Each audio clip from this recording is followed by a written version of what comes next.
Richard Bandler has been over the years one of the main influences in the field of neuro-linguistic programming and covert hypnosis. His methods have helped dozens of thousands of hypnotherapists and coaches of all sorts to make people change automatically during a session without them knowing sometimes. In this video you will learn the main secrets I and others discovered by applying his methods and how it changed my job as a hypnotherapist personally. Everyone knows Richard loves telling stories, and somehow you know he's doing something special or weird when he's on stage, but not everyone has been grasping exactly what does he do. The first main secret we are going to talk about here is the specific use he has of embedded commands, because as far as I am concerned, his way of using embedded commands is far beyond the way traditional NLP practitioners use it in their practice.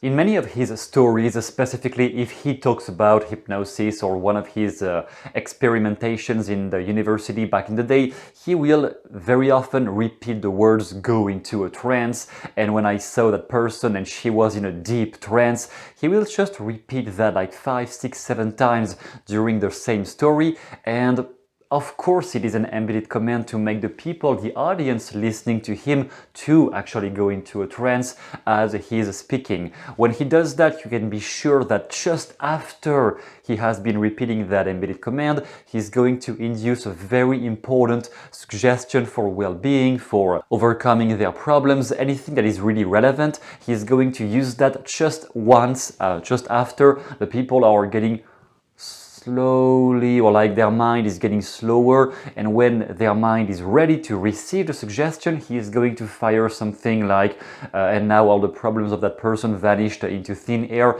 whatever he says, but he will say that exactly after he used enough embedded commands to alter the state of the person listening to him. And sometimes he may use commands just by describing the experience of somebody else into one of his stories. For example, he mentions quite often the story of a lady who was reporting she could not stop smoking, but whenever he mentions what this lady said, it is with quotes like, "It is not that easy to stop, and I really used all my willpower to stop once and for all, and it hasn't happened yet."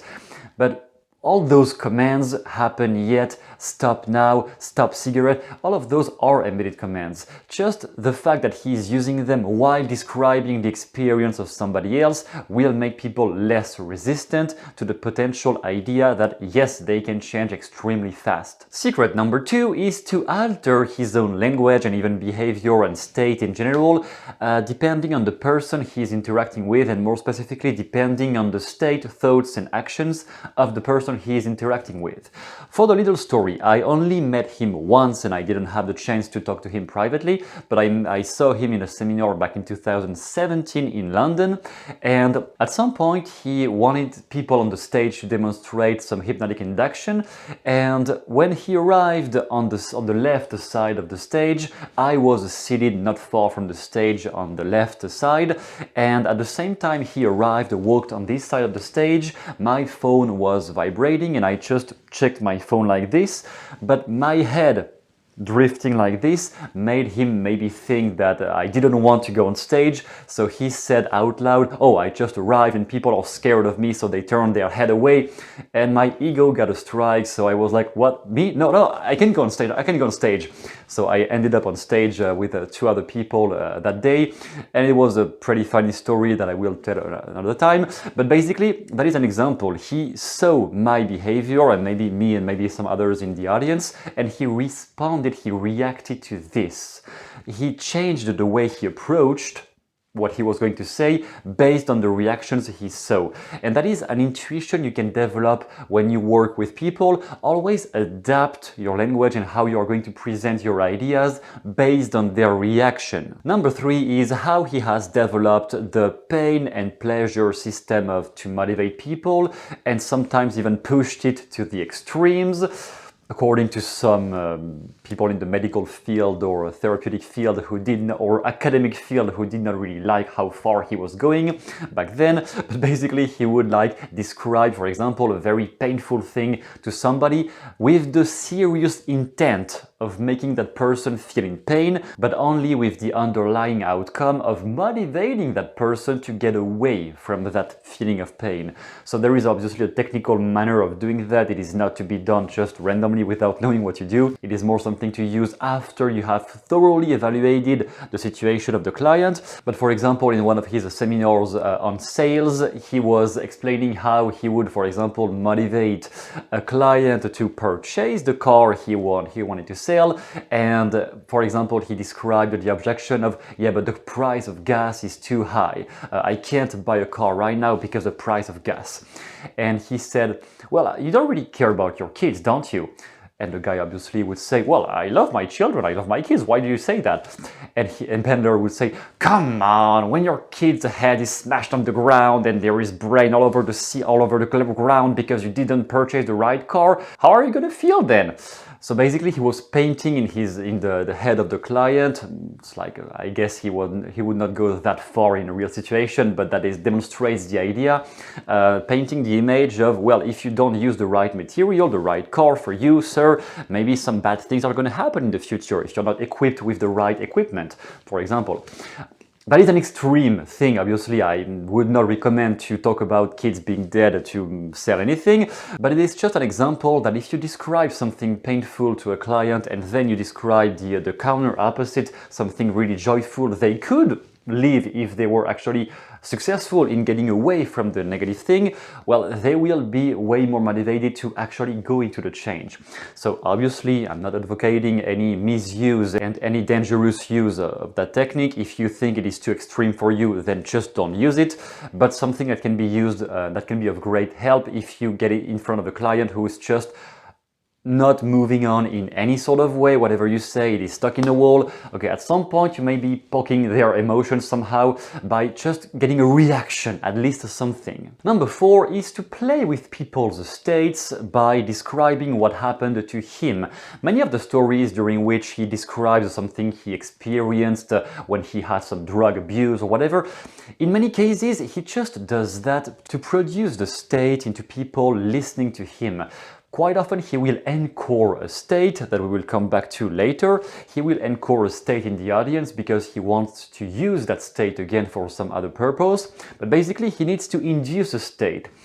The very basic way any random hypnotherapist might think about to induce a state is, okay, relax, count from 1 to 10, take a deep breath, and once you're relaxed, I want you to remember a positive moment of your life, blah, blah, blah. What Bandler does, I guess out of boredom sometimes, is enumerating something that happened in his life and adding extremely specific details, more specifically sensory details. What did he see, what did he hear, what was around him back then, and how the feelings have been building up as he was advancing into that adventure that he experienced. The way to describe that is just a manner of inducing the state in the people listening to him. In many cases, that story may be completely irrelevant by itself. Maybe it won't add anything to your life to know that when he was 16 years old, he had some shots of cocaine in the backyard somewhere of his friends. No one really cares about that, but just the anticipation when he describes how, when arriving in front of that white powder, something stimulating happened in his mind because his eyes are starting to glow at the sight of this, and the more he was advancing, the more compelled he was. It is just to accentuate, to accelerate the state in people listening to him, to be compelled about something. The point is, he wants them, for example here, to be compelled about what he says. So he wants to put them into a compelling state, an enthusiastic state. And you can use any experience of your life to describe that. As long as you maintain a good atmosphere in the room or with the people you exchange with, any story you may have from your personal life can work. Number 5, conversational anchoring, and this is where this state elicitation will come into place with encore collapsing, because sometimes he will describe a state, therefore, that may seem really negative. And back in the day, a friend of mine who was watching Bandler's videos told me, but I don't understand, he's supposed to induce positive emotions and stuff, but he talks about disgusting stuff on the tapes. And back in the day, I was not as aware of what he does as I am today, so I didn't really know what to reply to this, but now I understand. Pretty often, if Bandler is talking about something extremely disgusting, horrible, it is in many cases because he wants to encore that state, the state of people experiencing a massive fear or something extremely painful, because he wants to encore that to a resource. Attach that state people can be into when they are really feeling low, to a resource of motivation, of laughter, of release, of relief. He will use another story later once he has encored the state in the audience about something really negative, really draining, really painful. One example in one of his seminars was the toothbrush example, when he described randomly how the brain is automating things and movements without you knowing, and he would describe how in the morning no one was questioning what the toothbrush was for, because in the morning when you wake up and you go to the bathroom, you just take your toothbrush and you intuitively know what it is made for. You don't go, no, it's not it. Oh, no, definitely not that.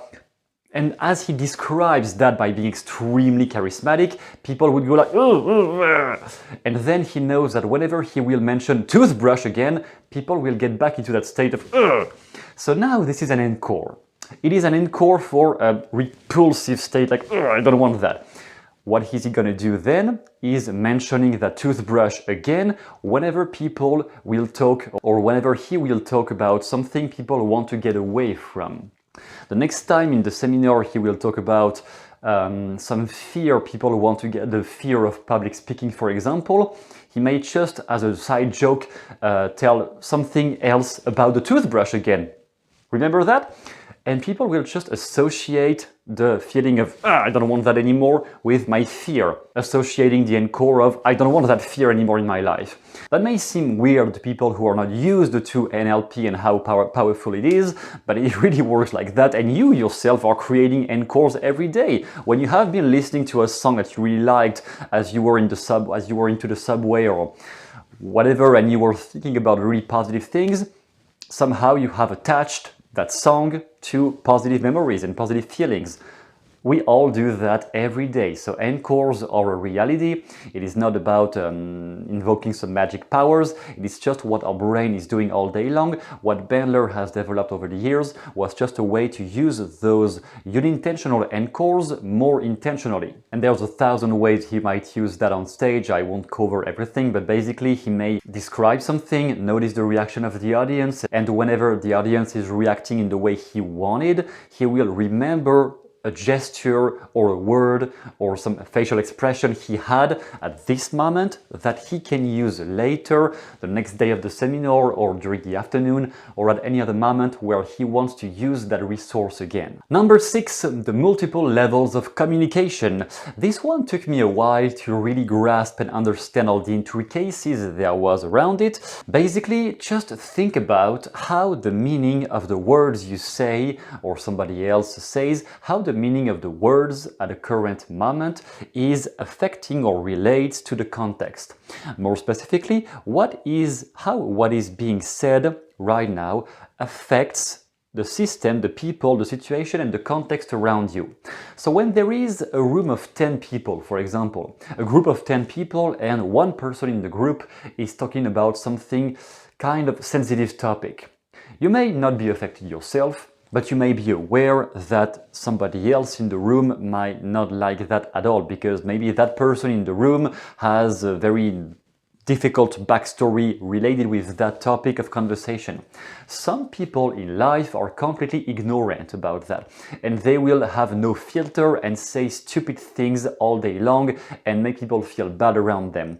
On the opposite, you have extremely advanced hypnotists and NLP practitioners who are constantly aware of that and will adapt their communication so that it is affecting positively the people they are talking to. When you see a very advanced, highly trained NLP trainer, that is what they're supposed to do, and Bandler does that all the time.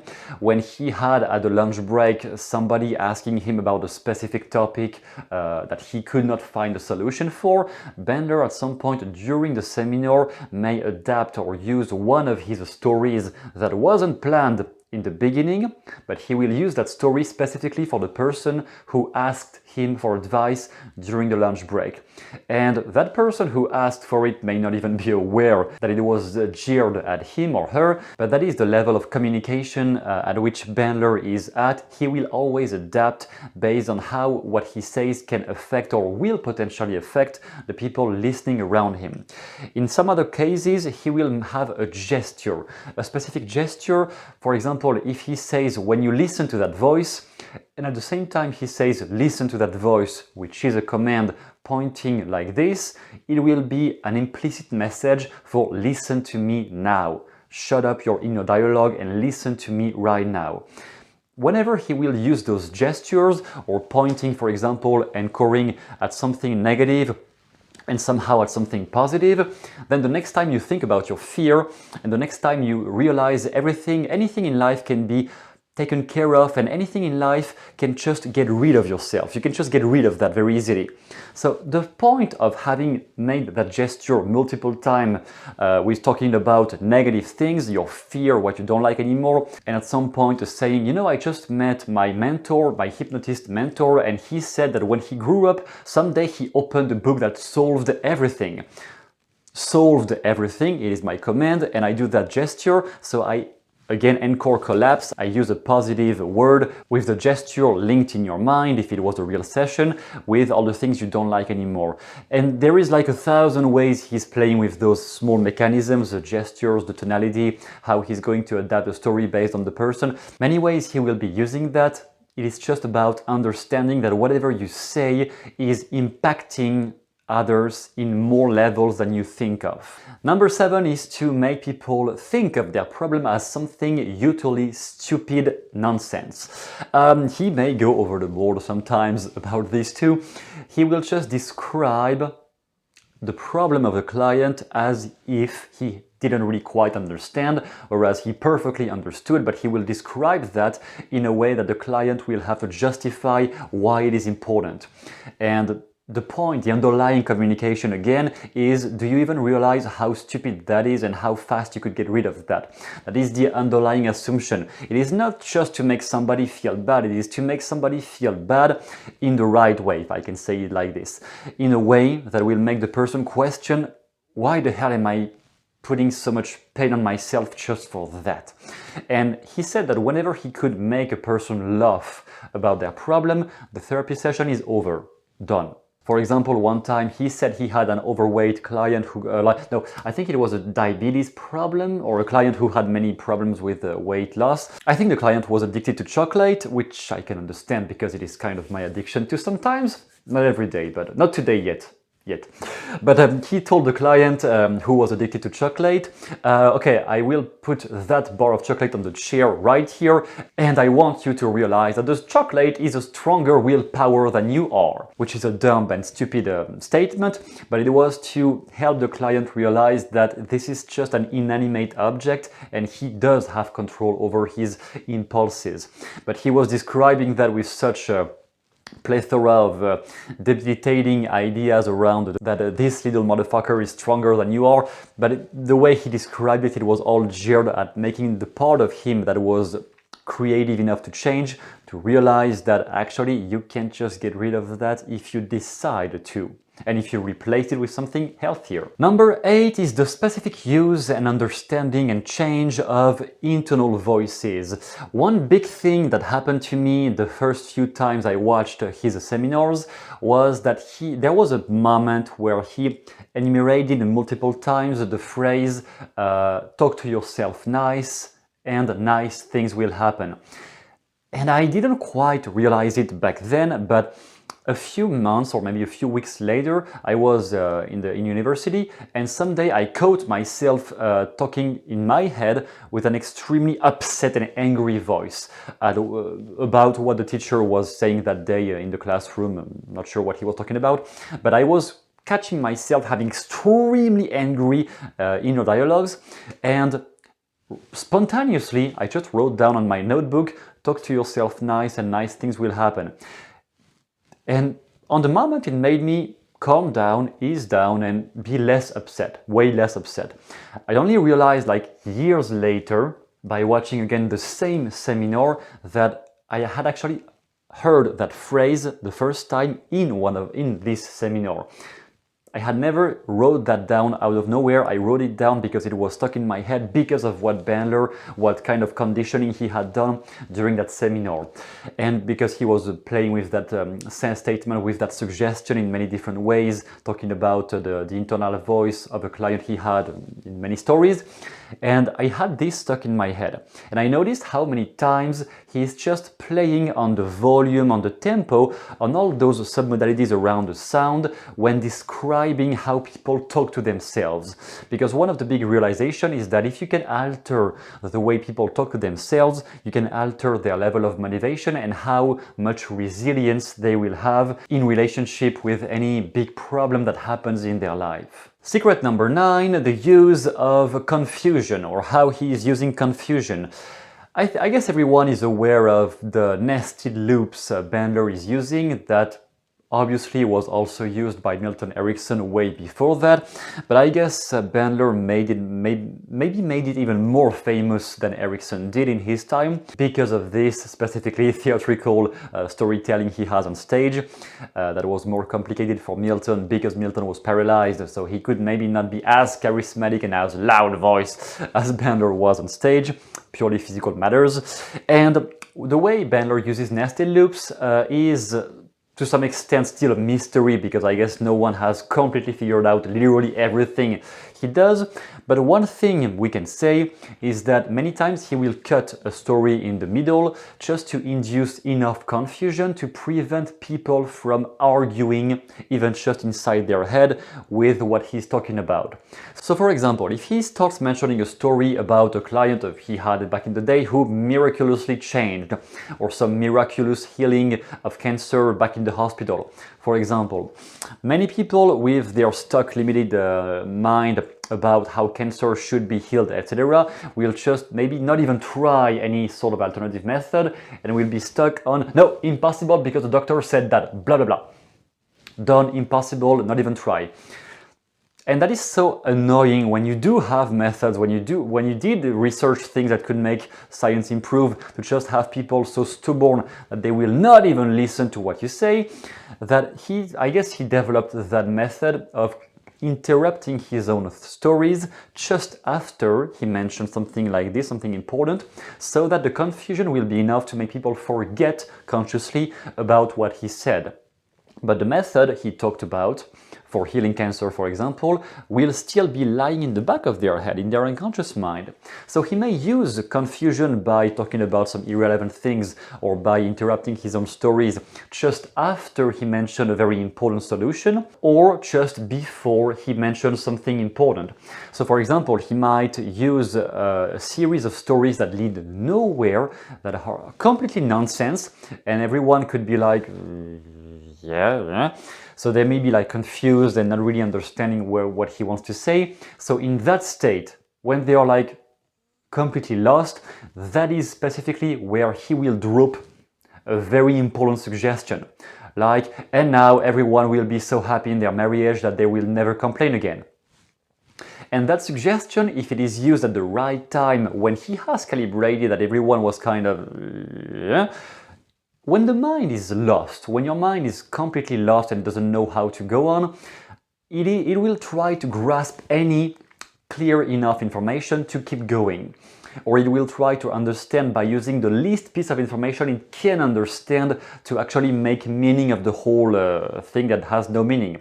Bandler's stories. So when he drops one of those suggestions just once, just after people are kind of lost and like, what he's talking about, somehow he makes sure that people will grasp, their mind will attach that suggestion much more powerfully than if he had just said it like randomly in the middle of many other suggestions. If you use it at the right time, just after people get confused, it will have a bigger impact. So many of his stories actually act as an induction. Instead of doing an induction like now close your eyes and count to 10, he will do an induction by telling stuff no one cares about, just to get people to stop over-intellectualizing what he says.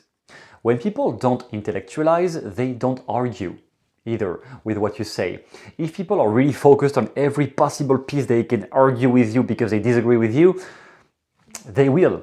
But if they are too loosened up and too laughing maybe sometimes, and if they are too relaxed to actually think consciously about everything you say, then when you actually drop a solution or a suggestion that can help them, they will not refute and they will not argue with you as much. Number 10 is that I was pretty amazed at how thoroughly he has been studying mental strategies, so how people do make choices and what is the internal code of their decisions.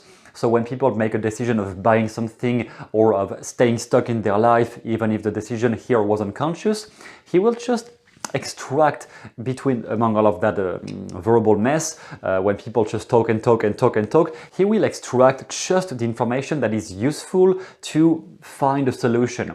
So noticing what did people see inside their head, what do they say to themselves in your voice, and what do they feel specifically and where do they feel that, it will just give him the code of how to unlock the mental trap they set themselves into. One funny example about that was when he described being into a restaurant and approaching the waiter who was just serving the plates, the dish, and he was dancing around him like this, and the waiter was like, "What the hell do you want?"